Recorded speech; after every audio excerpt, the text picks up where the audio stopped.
السلام علیکم ناظرین، میں محمد عمران اور آپ دیکھ رہے ہیں یوٹیوب چینل تعلیمی دنیا۔ ناظرین، آج کا میرا موضوع ہے اردو پڑھنا کس طرح سیکھیں، اور میرا ویڈیو کا پارٹ نمبر 164 ہے۔ اس ویڈیو کے اندر میں آپ کو پڑھانے والا ہوں اردو زبان کی دوسری کتاب، جو کہ میرا شروع ہونے والا ہے۔ پچھلی ویڈیو کے اندر میں آپ کو پڑھایا تھا اردو زبان کی پہلی کتاب، جو میرا آخری سبق تھا۔ وہ مکمل ہو جانے کے بعد میں آپ کو پڑھانے والا ہوں آج اردو زبان کی دوسری کتاب، مفید اللغات لکھا ہوا ہے یہاں پہ، اس کو میں آپ کو پڑھانے والا ہوں۔ تو چلیے شروع کرتے ہیں۔ بسم اللہ الرحمن الرحیم۔ تھوڑا میں زوم کر دیتا ہوں۔ اردو زبان کی دوسری کتاب، سبق نمبر 1، خدا کی خلقت، اوپر کرتے ہیں۔ نمبر 1، نیلا آسمان، روشن سورج، اجلا چاند اور جگمگاتے تارے کس نے بنائے؟ نمبر 2، زمین پر ہوا، ہوا پر بادل، بادلوں میں بجلی میں کڑک کس نے بنائے؟ نمبر 3، مہ فوار، مہ معنی بارش، مہ کی فوار، اولوں کی بوچھار اور برف کی انبار کس نے برسائے؟ دھواں دھار کوہرا، بھینی بھینی اوس اور سفید پالا کس نے جمایا؟ 4، یہ چوڑی چکلی زمین، گہرا سمندر، اونچے اونچے پہاڑ، ابلتے چشمے، بہتے دریا کس نے بنائے؟ نمبر 5، یہ کالے گوڑے آدمی، لڑکے لڑکیاں، عورت مرد، بھانت بھانت کے جانور، چرندے درندے پرندے، مچھلیاں اور کیڑے مکوڑے کس نے پیدا کیے؟ نمبر 6،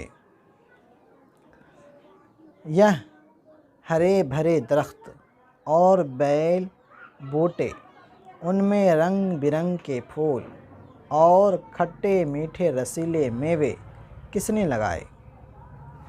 ذرا الٹالتے ہیں۔ نمبر 7، یہ سب چیزیں خدا نے پیدا کی ہیں، جو بڑا مہربان، کل عالم کا عالم بھی اسی طریقے سے لکھا ہوتا ہے، اور عالم بھی، لام کے نیچے زیر آئے گا تو لم عالم ہو جائے گا، لام کے اوپر زبر آ جائے گا تو عالم، عالم کے معنی سارا جہاں، سارا دنیا۔ کل عالم کا نگہبان ہے، وہی سب کو پالتا اور روزی دیتا ہے۔ ابھی دیکھیں بیک گراؤنڈ کے اندر آئس کریم بیچنے والا ہو گیا، مجھے ڈسٹرب کر رہا بہت زیادہ، شاید آپ لوگوں کو بھی آواز آ رہی ہوگی۔ وہی جلاتا اور مارتا ہے، وہی بناتا اور بگاڑتا ہے، وہ ہمیشہ سے ہے اور ہمیشہ رہے گا۔ اور اوپر کرتے ہیں۔ چرند چرنے والا جانور، روزی خوراک رزق، عالم دنیا، عورت زنانہ، پرندہ اڑنے والا جانور، درندہ پھاڑ کھانے والا جانور، انبار ڈھیر ذخیرہ، نگہبان حفاظت کرنے والا۔ یہ سب جو لفظ آیا، الفاظ جو آیا، وہ سب کا یہاں پہ مطلب بتا رہا ہے، یہ سب مطلب ہے۔ اور اوپر ہم کر لیتے ہیں۔ سبق نمبر 2، نور کا تڑکا۔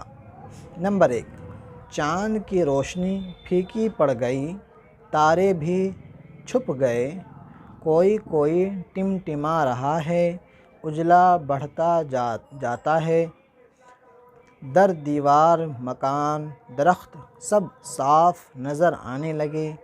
نمبر 2، ٹھنڈی ہوا سن سن چل رہی ہے، پنکھے سے جھل رہی ہے، باغوں اور کھیتوں میں، شاید آپ کو دکھ نہیں رہا ہوگا، اوپر کر لیتے ہیں،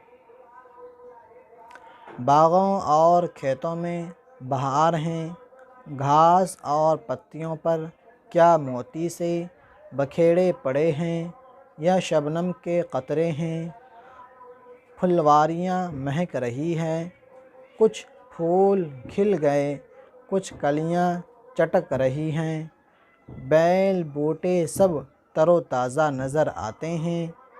نمبر 3،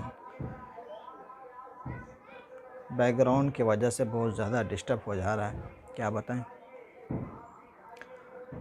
چڑیوں کی چہکار سے ہوا گونج رہی ہے، آشیانوں سے نکل کر درختوں پر ہجوم کیا ہے، اپنی اپنی بولیاں بول رہی ہیں، کان پڑی آواز سنائی دیتی۔ ادھر ہم کر لیتے ہیں۔ نمبر 4، بھیڑ بکریاں بھی چلا رہی ہیں، گائیں بھینسیں چوکنی ہو گئی، ان کے بچے بھی کلبلا رہے ہیں، کاروباری لوگ سب اٹھ بیٹھے، کوئی غسل کر رہا ہے، کوئی منہ ہاتھ دھو رہا ہے۔ نمبر 5، مکتب کے لڑکے بھی ہوشیار ہو گئے، کچھ ناشتہ کر کے بستہ بغل میں دبائیں گے، ٹھیک وقت پر حاضر ہو جائیں گے، جو دیر لگائیں گے سزا پائیں گے۔ رات گزری نور کا تڑکا ہوا، ہوشیار اسکول کا لڑکا ہوا۔ ہجوم اس کا مطلب ہوا بھیڑ بھاڑ مجمع، تر و تازہ ہرا بھرا، غسل نہانا، بستہ جزو دان، کتابوں کا تھیلا، شبنم اوس، آشیانہ گھونسلہ، ناشتہ صبح کا کھانا، حاضر موجود۔ تو آج کے لیے میرا سبق اتنا ہی رہے گا۔ امید کرتا ہوں آپ کو ویڈیو پسند آئے گی۔ پسند آنے پر ویڈیو کو لائک شیئر ضرور کریں۔ ملتا ہے اگلی ویڈیو میں۔ اللہ حافظ۔